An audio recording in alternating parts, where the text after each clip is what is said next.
بسم اللہ الرحمن الرحیم۔ السلام علیکہ یا صاحب العصر والزمان۔ یہاں ایک حقائق کا نقل کرنا مناسب سمجھتا ہوں، وہ یہ کہ دو شکاری شکار کرنے صحرا کی طرف روانہ ہوئے۔ صحرا میں پہنچ کر دور سے انہوں نے کالے رنگ کی ایک چیز دیکھی تو ان میں سے ایک نے کہا یہ کوا ہے، دوسرے نے کہا نہیں بکری لگ رہی ہے۔ دونوں میں بحث ہونے لگی اور دونوں اپنی اپنی بات کو صحیح ثابت کرنے پر تلے ہوئے تھے۔ جب دونوں اس کالی چیز کے قریب پہنچے تو اچانک دیکھا کہ کوا تھا جو اڑ گیا۔ پہلے نے کہا میں نے کہا تھا نا کہ یہ کوا ہے، کیا اب تم مطمئن ہو گئے ہو؟ لیکن دوسرا اپنی بات پر اڑا رہا۔ یہ دیکھ کر دوسرے نے کہا کتنے تعجب کی بات ہے، بکری بھی اڑتی ہے۔ ڈاکٹر تیجانی کہتے ہیں کہ اس کے بعد میں نے اپنے دوست کو بلا کر اس سے کہا اس امام جماعت کے پاس جاؤ اور اسے صحیح مسلم اور صحیح بخاری میں وہ روایت دکھاؤ جہاں یہ نقل ہوا ہے کہ ابن عباس و انس ابن مالک اور دوسرے بہت سے اصحاب نے نماز ظہرین و مغربین کو ایک ساتھ رسول پاک صلی اللہ علیہ وآلہ وسلم کی اقتداء میں پڑھی ہے۔ اس طرح کی نمازوں کو ایک ساتھ پڑھنا رسول اکرم صلی اللہ علیہ وآلہ وسلم کے خصائص میں سے ہرگز نہیں ہے۔ کیا ہم لوگ رسول اکرم صلی اللہ علیہ وآلہ وسلم کو اپنا نمونہ عمل نہیں سمجھتے؟ مگر میرے دوست نے معذرت کرتے ہوئے کہا کوئی ضرورت نہیں، کیونکہ اس کے پاس اگر رسول اکرم صلی اللہ علیہ وآلہ وسلم بھی آ کر یہ حکم بتائیں تو بھی وہ قانع نہیں ہوگا۔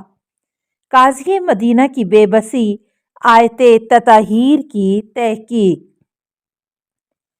ڈاکٹر محمد تیجانی کہتے ہیں کہ جب میں مدینہ میں مسجد نبوی کی زیارت سے مشرف ہوا تو وہاں دیکھا کہ ایک خطیب کچھ نمازیوں کے درمیان بیٹھ کر درس دے رہا ہے۔ میں نے اس کے درس میں شرکت کی، وہ چند آیتوں کی تفسیر کر رہا تھا۔ لوگوں کی باتوں سے یہ معلوم ہو گیا کہ یہ مدینہ کا قاضی ہے۔ جب اس کا درس ختم ہو گیا تو وہ اٹھ کر جانے لگا۔ ابھی مسجد سے باہر نکلنا ہی چاہتا تھا کہ میں نے آگے بڑھ کر اسے روکا اور اس سے کہا مہربانی کر کے مجھے یہ بتائیں کہ اس آیت تطہیر میں اہل بیت علیہم السلام سے مراد کون ہے؟ انما یرید اللہ لیذھب عنکم الرجس اہل البیت ویطہرکم تطہیرا۔ بس اللہ کا ارادہ یہ ہے اے اہل بیت کہ تم سے ہر برائی کو دور رکھے اور اس طرح پاک و پاکیزہ رکھے جو پاک و پاکیزہ رکھنے کا حق ہے۔ قاضی نے بغیر کسی جھجک کے جواب دیا یہاں اہل بیت سے مراد پیغمبر اکرم صلی اللہ علیہ وآلہ وسلم کی بیویاں ہیں، کیونکہ اس سے پہلے والی تمام آیتوں میں ازواج نبی کو خطاب کیا گیا ہے، جیسا کہ خداوند عالم نے فرمایا وَقَرْنَ فِي بُيُوتِكُنَّ وَلَا تَبَرَّجْنَ تَبَرَّجَ الْجَاهِلِيَّةِ الْأُولَىٰ، اور تم اپنے گھروں میں بیٹھی رہو اور پہلی جاہلیت جیسا بناؤ سنگھار نہ کرو۔ میں نے کہا شیعہ کہتے ہیں کہ یہ آیت علی، فاطمہ، حسن و حسین علیہم السلام سے مخصوص ہے۔ میں نے ان سے کہا کہ آیت کی ابتدا رسول خدا صلی اللہ علیہ وآلہ وسلم کی ازواج سے متعلق ہے، یعنی آیت کی شروعات ہی اس جملے سے ہوتی ہے یا ایھا النبی۔ تو ان لوگوں نے جواب میں کہا جو بھی اس آیت کے شروع میں آیا ہے وہ خصوصی طور پر لفظ مؤنث اور صیغہ کے ساتھ ذکر ہوا ہے، جیسے لستن ولا تخضعن وقرن فی بیوتکن لا تبرجن اقمن آتینا آتانا وغیرہ۔ لیکن آیت کے آخری حصے تک پہنچتے پہنچتے اس کا انداز بدل گیا ہے اور اس کی ضمیر میں جمع مذکر کر کے اس طور پر ذکر ہوئی ہیں جیسے انکم لیطہرکم وغیرہ۔ قاضی نے اپنی اینک اوپر اٹھائی اور مجھے کوئی استدلالی جواب دینے کے بجائے کہنے لگا، خبردار، شیعوں کی زہر آلود فکر جو آیت و قرآن کی تعویل نفسیانی خواہشات کی بنا پر کرتے ہیں، ان کے چکر میں نہ آنا۔ یہاں پر ہم اس بحث کی تکمیل کے لیے تفسیر المیزان سے استفادہ کرتے ہوئے کہتے ہیں کہ ان سب کے علاوہ بھی ہمارے پاس کوئی دلیل نہیں کہ یہ آیت تطہیر جو سورہ احزاب کے آخر میں ذکر ہوئی ہے وہ اپنے سے پہلے والی آیات کے ساتھ نازل ہوئی ہے، بلکہ روایتوں سے اچھی طرح یہ پتہ چلتا ہے کہ آیت کا یہ حصہ الگ سے نازل ہوا ہے۔ لہٰذا جب رسول خدا صلی اللہ علیہ وسلم کے بعد قرآن جمع کیا گیا تو اس آیت کو ان آیات کے ساتھ جوڑ دیا گیا۔ اس کے علاوہ اہل سنت حضرات سے متعدد روایات اس سلسلے میں نقل ہوئی ہیں کہ مذکورہ آیت میں اہل بیت سے مراد علی و فاطمہ، حسن و حسین علیہ السلام ہے، اور یہاں تک کہ ازواج پیغمبر اکرم صلی اللہ علیہ وسلم جیسے ام سلمہ، عائشہ وغیرہ سے بھی نقل ہوا ہے کہ اس آیت تطہیر میں اہل بیت سے مراد علی و فاطمہ، حسن و حسین علیہ السلام ہیں۔ آل محمد پر صلوات سے متعلق ایک مناظرہ اشارہ۔ اہل سنت حضرات میں جب حضرت علی علیہ السلام کا نام لیتے ہیں تو علیہ السلام کی جگہ کرم اللہ وجہہ کہتے ہیں، جبکہ دیگر تمام صحابہ کو رضی اللہ عنہ کہتے ہیں، کیونکہ خود وہ اس بات کے معتقد ہیں کہ امام علی علیہ السلام سے کوئی گناہ نہیں ہوا، جس کی وجہ سے وہ انہیں رضی اللہ عنہ یا رضی اللہ کہنے کے بجائے بلکہ ان کے لیے کرم اللہ وجہہ کہنا چاہیے کہ خداوند متعال ان کے مرتبے کو بلند قرار دے۔ یہاں ایک سوال پیدا ہوتا ہے کہ علی علیہ السلام کے نام کے ساتھ وہ لوگ علیہ السلام نہیں لگاتے۔ اسی سوال کے جواب کے سلسلے میں آنے والے مناظرے کی طرف توجہ فرمائیں۔ ڈاکٹر تیجانی سماوی جو پہلے اہل سنت سے تعلق رکھتے تھے، قاہرہ سے عراق کے سفر میں کشتی میں بیٹھے ہوئے تھے کہ وہاں ان کو ایک عالم دین استاد معلم سے دوستی ہو گئی، جو یونیورسٹی کے استاد اور عراقی شیعہ عالم دین تھے۔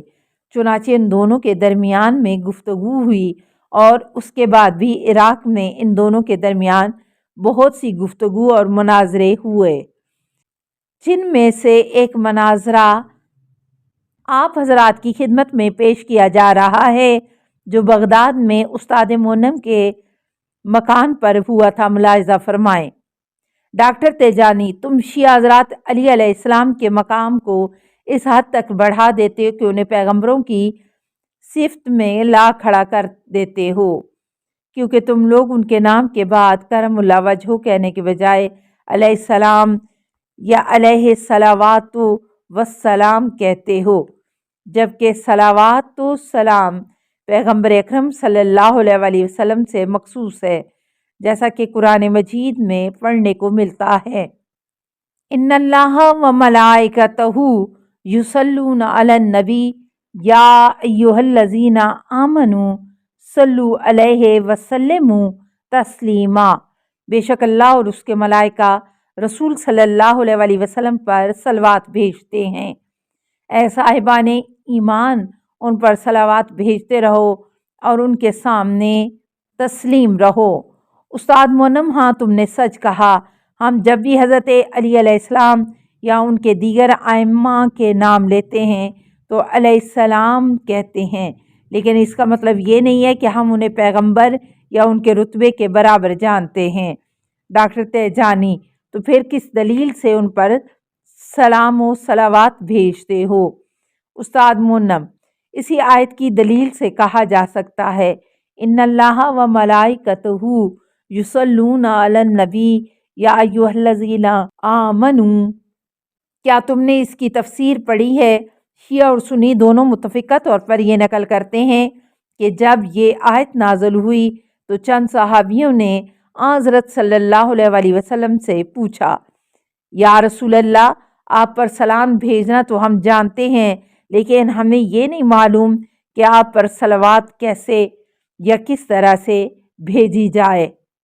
رسول اکرم صلی اللہ علیہ وآلہ وسلم نے فرمایا، اس طرح کہو، اللہم صلی علی محمد و آل محمد کما صلیت علی ابراہیم و علی آل ابراہیم فی العالمین انکا حمید المجید۔ خدایا محمد و آل محمد پر اس طرح درود و رحمت نازل فرما جس طرح تو نے ابراہیم اور ان کی آل پر رحمت نازل فرمائی ہے۔ بلا شبہ تو قابل حمد اور بزرگ ہے۔ اور یہ بھی فرمایا، لا تسألوا علی الصلاۃ البرات، مجھ پر دم بریدہ صلوات نہ بھیجو۔ اصحاب نے آپ سے اس کا مطلب دریافت کیا تو آپ نے فرمایا، صرف اللہم صلی علی محمد کہنا ناقص صلوات ہے، بلکہ تمہیں اس طرح کہنا چاہیے، اللہم صلی علی محمد و آل محمد، یہ پوری صلوات ہے۔ اس کے علاوہ متعدد روایتوں میں آیا ہے کہ پوری صلوات پڑھو اور آخر کے جملے میں آل محمد حذف نہ کرو، یہاں تک کہ نماز کے تشہد میں بھی تمام فقہا نے اہل بیت علیہم السلام پر صلوات بھیجنے کو واجب قرار دیا ہے۔ السلام علیکہ یا صاحب العصر والزمان، الامان الامان الامان من فتن الزمان، السلام علیکہ یا خلیفۃ الرحمن، السلام علیکہ یا امام الانس والجان، السلام علیکہ یا مظہر الایمان، السلام علیکہ یا شریک القرآن، السلام علیکہ یا قاطع البرہان، السلام علیکہ یا امام زماننا ھذا اجل اللہ فرجک وسہل اللہ مخرجک وظہورک، السلام علیکہ ورحمۃ اللہ۔ اللہم صلی علی محمد و آل محمد